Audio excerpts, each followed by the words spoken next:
Welcome to Have You Heard with Heather Darling. I'm Heather Darling, and my guests today are Tommy Trivilias and Jenny Rogers. Tommy and Jenny are both New Jersey small business owners who built their businesses from the ground up.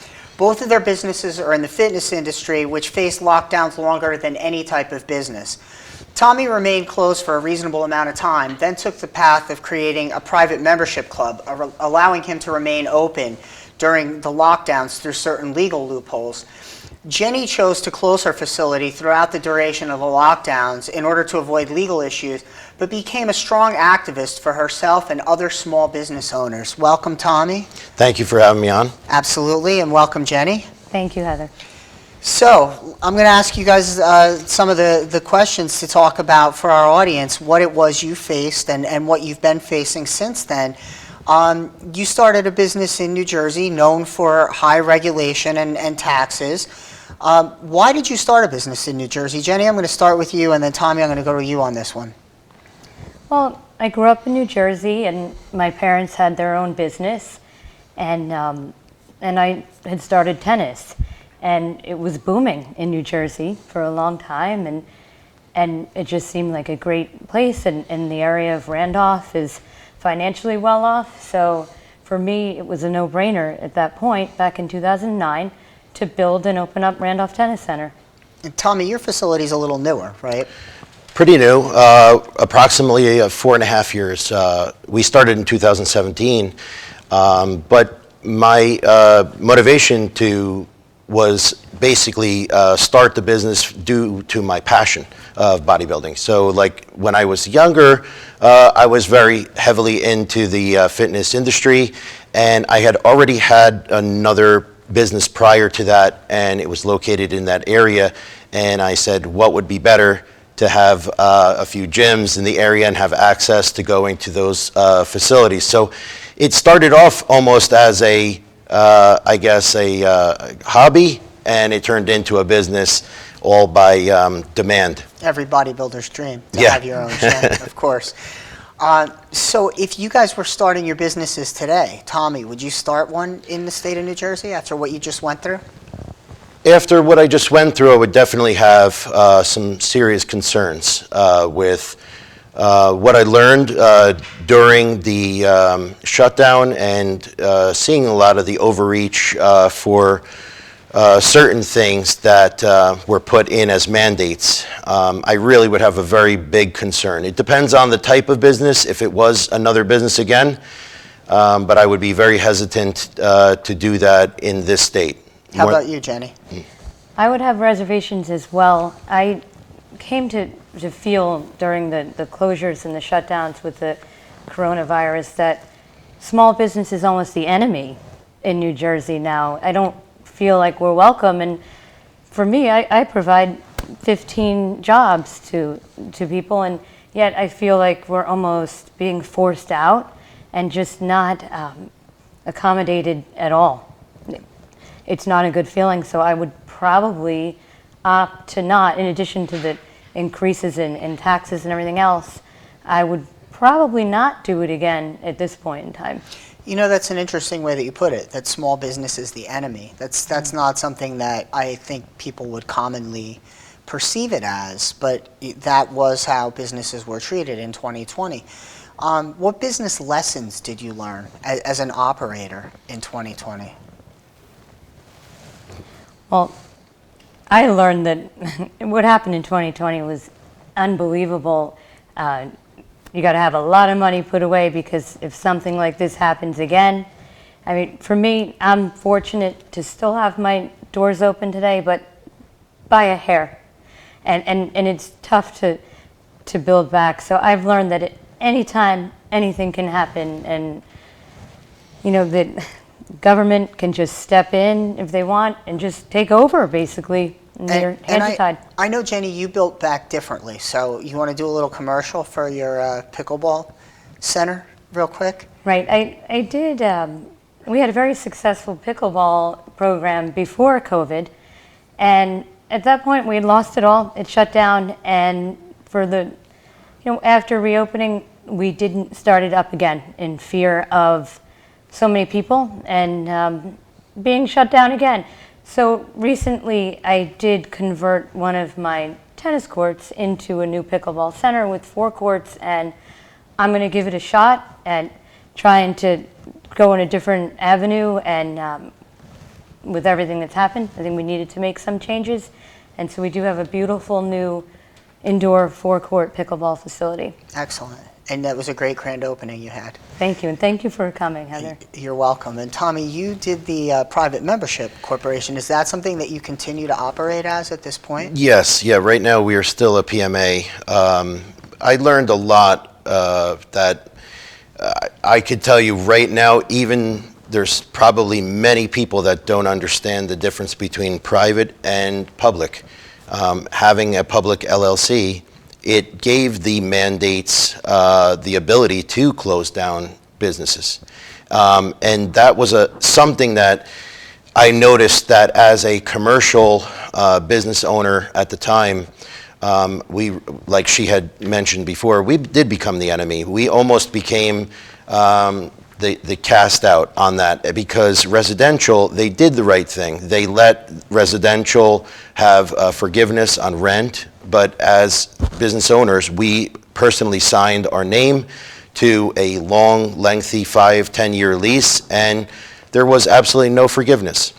See, now as a real estate owner, I disagree with you, because that's my business, and by giving the rent forgiveness... But the landlord, yeah, I know. Right, so did I still have to make good on my mortgage to the bank? The answer is yes, I promise you. Yeah, but that's the hard part, though. If Murphy was going to do one for one end, he should have at least mediated and did it for Across the commercial board. on the back end, because technically, you know, there should have been at least a balanced issue where we didn't feel like we were totally responsible, because we had zero income coming in.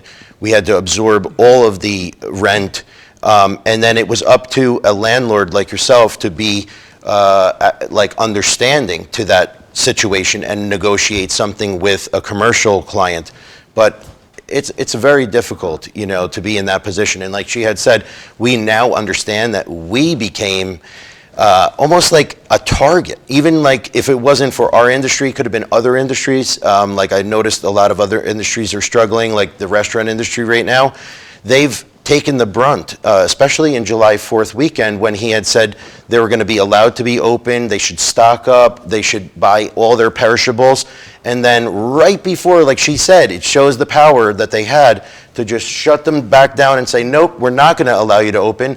And we're really sorry that you had to spend $10,000 to stock your bar or restaurant. But realistically, the restaurant industry seems to be one of the hardest hit. Oh, But absolutely. now we've got the supply chain disruptions, we have other things.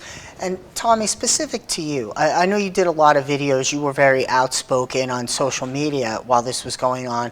And one of the things that you pointed out was the fitness industry was the first one to be shut down, but the fit people are the people that weren't getting COVID. So it's contrary to the actual health benefit from the mandates, or the supposed health benefit, because you're taking people's health away, and health is the thing that was protecting you most from COVID. Absolutely. That was something that actually a few governors have produced numbers from contact tracing after us being open that just validated everything I had said from the very beginning, because that's something that they never spoke about. Dr. Fauci, all of the experts never suggested the very obvious, which would be daily exercise, vitamin C, vitamin D, having zinc, to keep your immune boosted and in a place. But on one step further, I had said to many people, we're the only facilities that are offering an individual spray of sanitizing COVID, where technically, if you think about it, you go to the ShopRite or any supermarket, they don't offer you that there. And you are more susceptible to get it there than you are at a gym. We were already pre-programmed to have your distancing. We started that many, many years ago. Your No one wants to work equipment's out spread on top right. of each other, And the same as you. You have Yeah. a person on a court. You've got an entire tennis court with a person on each side. You've got your 6 feet of social distancing. Your facility is how many? 40,000 It's square feet? 47,000 square feet, and typically, 4 people would be on a court. And you're taking about approximately 7,200 square feet a court, and now, they have to be kidding me that we were totally shut down. But because it's a tennis facility, Right. because it's It a was- fitness facility. It was lumped into that. So let me ask you this. Now, people got PPP loans and other things, but you guys are really small businesses. They talked about business loans, but when you're a small business, and it's you and a few people, and you're 16 people, and you're probably not much Couple, more. yeah. So given that, did you get any free money or tax abatement or anything from the government? Or did you have to take it out of your pocket and win it back? I mean, I was at a disadvantage because, like, I felt that I was disadvantaged for the fact of coming up with a really good business plan where I kept my labor low. By doing that, they said that I didn't really qualify too much for PPP because I already had a low payroll. So there wasn't anything there for me to grab hold as substance to be able to pay, rent or this or that. So if you're smart and you're a small business owner, once again, you're the enemy. The enemy, exactly. And the only thing we did wind up getting was the very last grant. They gave us a little bit of something because they realized that I was denied for grant 1, 2, 3, all those phases. I didn't receive anything the whole time.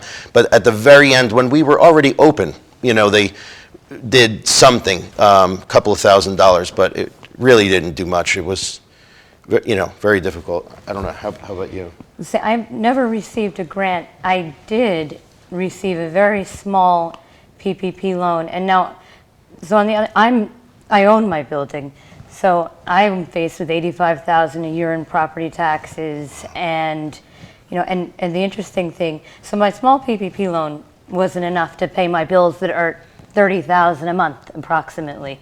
So I had made an appeal to the tax department. Hey, please, can I pay it later? Can we put this on the back end? Anything to help you, because there's nothing coming in. You're not allowing me to bring anything in, and I'm going to struggle to make this tax payment. And after doing a big petition and calling them, they granted me 1 month. And at that point, the 1 month, all the penalties started. And another interesting thing that I wanted to point out, I got my electric bill, and it was like, we're completely shut down. Why is it $1,200 a month? Like, there's nothing open. We call up. That's the minimal fee that the state of New Jersey to keep the hookup. to keep it hooked on. You're kidding me? You shut us down. How do you expect? That's the least. Now you're going to really kick me when I'm down? For everything. That was same for Optimum, cable, Right. everything. Same thing. Reconnection fees would have kicked in. And that's, I think, a failure on the administration for the fact that they didn't properly negotiate and expect these things that we deal with. I don't think that was really on their mind. And like she had said before, just to backtrack, on it's a mathematical equation. When you look at volume of air, so she's not in a 7 or 8 foot ceiling height. You're talking about 20 feet, 30 feet in the air. So if you really do the mathematical equation times square footage, if you had it, you said, how many square foot was it? 47,000, and So- my ceiling is 37 feet. So yeah, so take that, you would take that and basically Yeah, times it by 4. So realistically, the volume of that air in there makes a huge difference if they were talking about what they were saying or the cause of us having to be closed down, which is incredible. I mean, at that part, I couldn't understand. And that's where you felt like, when I say the enemy, this kind of thing, help us out here. Are you kidding me? I'm begging for a lousy couple of months, and it just felt like you want to shut us down. You want to put us all under, and it was sad. I mean, I followed Tommy all the time on this. He really looks down today, some of these videos, and my own brother who owns a gym. It was really tough to get through that, and it just felt wrong the whole time. We have to take a commercial break. When we come back, I hope we get some good news as to how things are looking for you guys.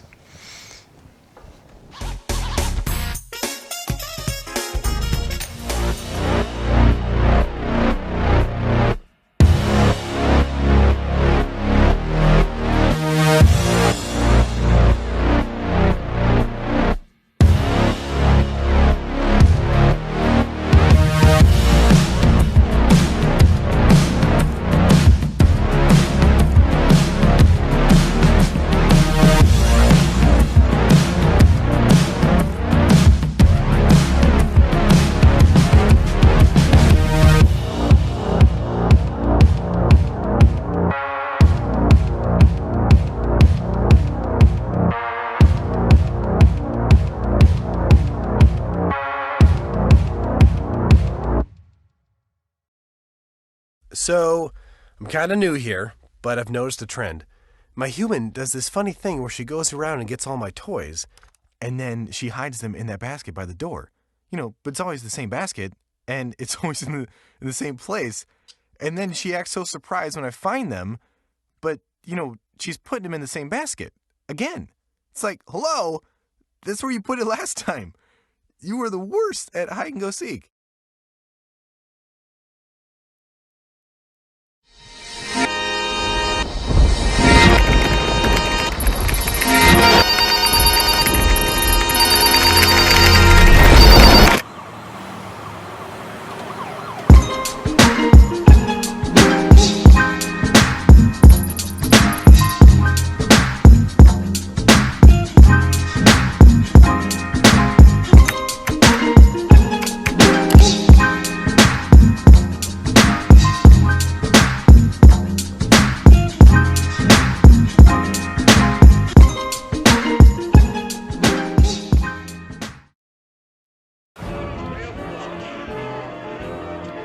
Boardwalks built for fun.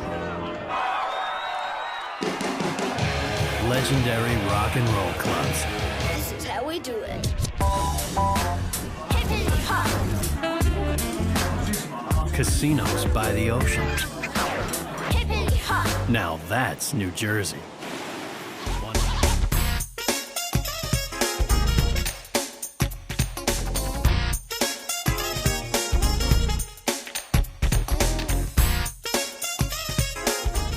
Welcome back to Have You Heard with Heather Darling. Again, we're rejoining the show with my guests today, Jenny Rogers and Tommy Trivilias, and we were talking about the pandemic and the effects on small business when we went to break.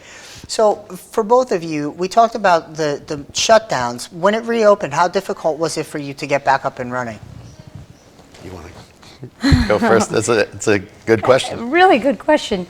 Well, when we were allowed to open back up, it was at 25%, and it's extremely hard because all of this fear that's been instilled in everybody, you don't just set up shop and open up again. It was, I'm still battling with that, still battling with the battles over who, some want masks, some don't, and it's a struggle every day, and we're not back fully.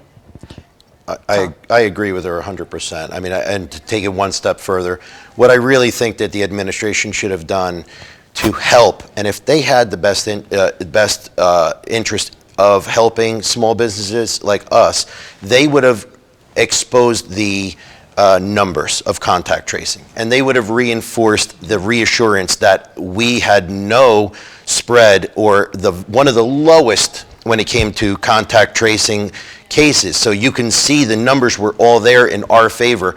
Now, she had said before, key was fear.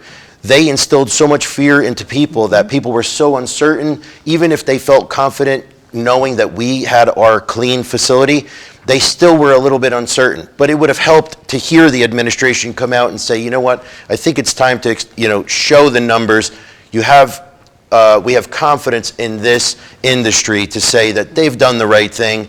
You're in control. You can wipe down your own equipment. You can feel comfortable in a much bigger volume of air. But that didn't happen. So that's a hard part for us. So like restarting again was like almost starting a whole business over again. Yes. Yeah. Yes. How long did it take to get back to full capacity, if you're at full capacity now? Well, I mean, technically, I have two locations. One location has not returned back to those numbers because we lost a decent amount of the, I'd say, like, if we were going to go by age, demographic there, the elderly didn't really return yet. Like, they're still, trying to figure out, is there another way to work out, maybe without going back to the health club? And then you have a lot of people who became savvy and started working out at home and realizing riding a bike and taking, fitness into their own hands during COVID because they were stranded with nowhere to work out. They got creative. So we never really fully recovered. Not yet. You're still welcome to come and train in my gym anytime you want. Oh, I appreciate it.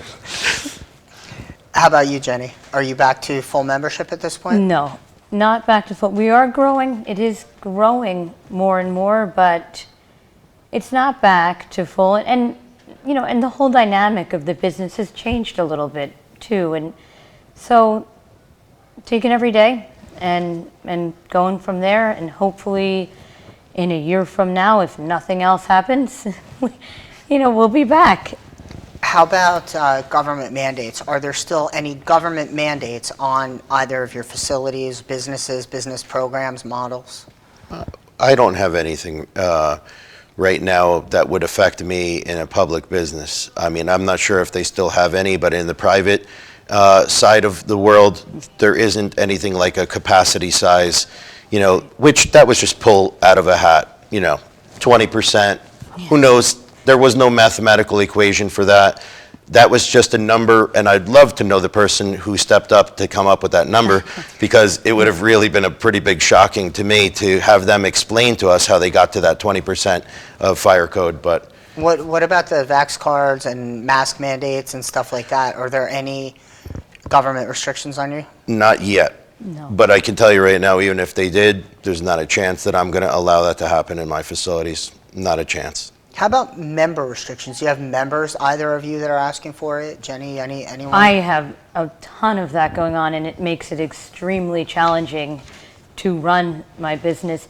I have women's leagues, for example, and the president of the league, who has nothing to do other than, you know, her teams. We operate teams in the club. We are not allowed to have visitors in during the match play times. They have to wait in their cars 15 minutes before, then they're allowed in. Leave immediately after. Everyone must be masked. At one point, they were requiring each other to take pictures of somebody not wearing a mask, and you would lose a set if you got caught without the mask. That has been thrown out recently. But I have people that absolutely refuse to wear the masks and are furious that they're in there, and then I have the other side that we're not coming in there without the mask, so I'm caught in the middle. And Tommy, I think your business plan, the people that came to your gym were the people that said we're not doing that. I'd say, yeah, about 95 to 98% is pretty much the same, you know, thinking process as us. But, you know, back to what we were saying about the mandates, I couldn't even feel comfortable asking someone that personal about what they're putting, you know, into their body or what they have. I don't even want to ask them if they've had COVID in the past. I think that's invasive. I think any history of you know, medical, for me to get involved into their business, it doesn't seem right. Like, I shouldn't be a police officer of personal, you know, health and things like that. Right, it's a great way to put it. And they're trying to enforce that way in other states where they're going to, you know, implement labor through labor department of over 100 employees. They're literally making small offices of police officers, and they're trying to use a mandate that way. But it's only a verbal mandate. It's never even President Biden never wrote it down. He basically just said verbally, this is what we're going to mandate. It's not on paper, not as of yet. Don't give them any ideas. I know, yeah. So have, individually, you can obviously both answer this separately, have you recouped the funds that you lost as a result of COVID? Oh, that's a touchy subject for me. I can go first. We just mentioned this before the show, actually. No, that whole year, imagined losing, my business was shut down for 5 months, and then everything, oh, you're open, 25%. No, we're not open, and we're still recovering. So I figure that I've written off all of 2020, and now you have to be okay with it. It's never coming back. There's no way, because the bills don't stop. We don't get a pause on all of our bills so that, okay, we can catch up. We still have our regular bills, which required X amount of dollars to come in that did not come in. So for me, there's no way to recoup what was lost.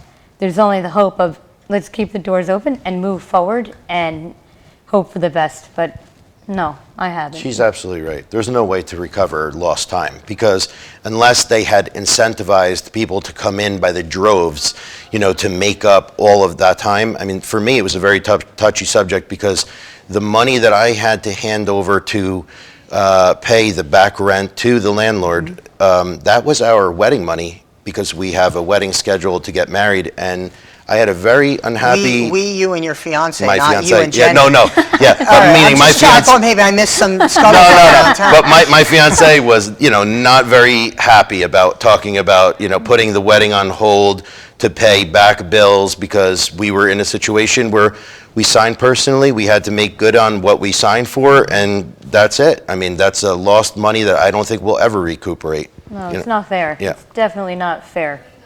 So, knowing what you know, okay, we're 2 weeks away from a gubernatorial election. You understand what Governor Murphy did with the mandates and the lockdowns.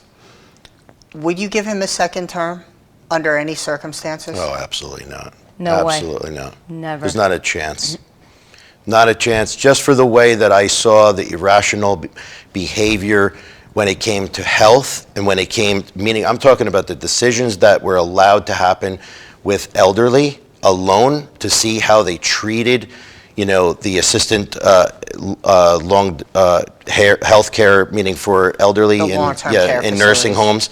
I just couldn't even believe. I'm not even, a virologist by any means, and I understand that if someone has symptoms, you don't put them back into their, again, with the, infection just running through the whole entire nursing home, and then make excuses on the back end. How come they're not being held accountable for what their decisions were? I think it's time that, 8,000 families that have someone that they lost to that decision, it could have been avoided. I mean, even 50% maybe, or less, Jenny? Definitely not. I felt he taunted us every day having to watch those news, his hour-long lunch break, whatever. Oh, absolutely. Right, every day, clinging on for, today will we get an announcement, will we be allowed to open today? Is this the day? Will next week be? It was tormenting to And go through that. You could see the level of, meaning his maturity, when Right. there was one or two facilities that had nothing to do with us. They didn't even know who we were. We're talking about there was other people that we don't have to mention everyone on here. Right. But it was almost like he took out his anger on that facility, on the entire industry. I he- remember these discussions with you Yep. privately Yeah. back at that time. And we paid the yes. price. And your brother as we, well. My brother we paid the did. price. We all paid the price, and he taunted us. And he went around how many times caught without his mask on? Or how about with my rally when I got in trouble with my, and he was out. I get tickets the same day he's out protesting. So when you look at that, I it's recall that. hypocritical. Yes. So, lightning round, because I got the wrap it up sign. What changes would you guys like to see in the way New Jersey works with small businesses? That's a good question. I mean, I guess I would like to have a little bit more communication, lower taxes, like she had said. I mean, these incentives to, if you have more communication with the community and you incentivize people to come into small businesses and support them, you feel like you're empowered, by the state, at least as a relationship working together.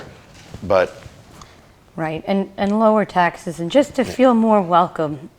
Just Like to you have a feel- seat at the table, Yeah, kind like of? we're important. We're providing jobs. We provide livelihoods for many families. I mean, the two of us together just sitting here with small businesses, basically just to be heard, Just to be- yeah. just to be considered and heard and say, wow, like they have a lot of obstacles to deal with. I Like recall you had a conference call set up, and that fell through at the last minute. we did actually. He was supposed to be on the call. We had Jeff Van Drew. He was on the call waiting for Governor Murphy to come on.